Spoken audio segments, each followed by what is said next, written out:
Palaso yasoose okujja, Palaso yasoose okutuuka, wadde nga abantu ba Alien Skin oba abavubuka ba Alien Skin babadde bazze before Alien Skin. Waliwo oyo omuvubuka gwe bayita Scorpion oyo, waliwo abalala be yabadde asoose okujja nabo before, kubanze namulabe Scorpion nga akkirira n'ajja n'abeerawoko katono awo. Scorpion yadde yakamala okutuuka wayitawo ebbanga ttono nnyo ne Palaso n'ayingira. Palaso yazze n'emmotoka yeemu n'abantu baabo batambula nabo, and then of course bwe yamaze okutuuka awo yalinye bulinyi ku stage kutandika kuyimba ku performingira abantu n'ayimba. Bwe yamaze okutuuka Alien Skin naye n'akola ki, n'alyoka atuuka. Naye nkyagala ojjukire nti ennaku zino Alien Skin alina formula gy'akozesa ne method.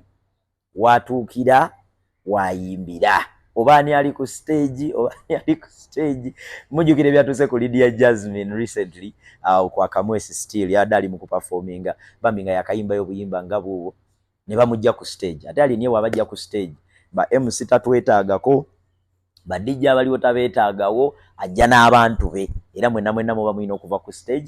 And as an artist ezo ze requirement ze, so tetusobola kumubeerako na buzibu. Palaso yabadde n'abantu bangi nnyo, yabadde n'abavubuka ab'endooza nga 4, 3 oba 5. Kati abantu abatono abadde bamudefending nga abasinga yabasanze mu kifo, kwabaddeko abamu ku babouncer b'ekifo, kwabaddeko omuvubuka eyabadde akola security awo, kwabaddeko abantu abaweeraweerako nga basinga ba mu kifo awo bagezaako protectinga Palaso, kwegamba aleme kubanga atuusibwako obuzibu ku show ate kwe baleeteddwa okubanga bakuuma. So olutalo lujja ng'alina okukkirira stage ayite mu bavubuka ba Alien Skin atuuke ku mmotoka ye ng'ate w'alina okuyita weewo wennyini. So Palaso akkirira stage abayiteeyitemu ne beesikaasika ne bakubagana ebikonde awo tatata. Era Palaso baamukubye ebikonde ebyaddala nno, bamukubye ebikonde ebyaddala ne bamukuba paper spray. Jjukira abavubuka bali batambula ne paper spray oyo. Kati obuzibu bujja nga Palaso alina performance endala ku PTC, atayagala amulindire ku PTC ku kkubo Alien Skin ng'ayitawo ziddemu zitoba zaake.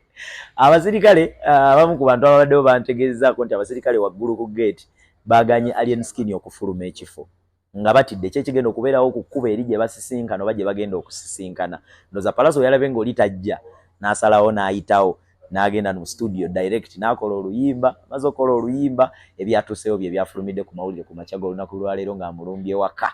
Oluvannyuma lw'okumukuba paper spray ne bamukuba ebikonde naye najja yeesasuze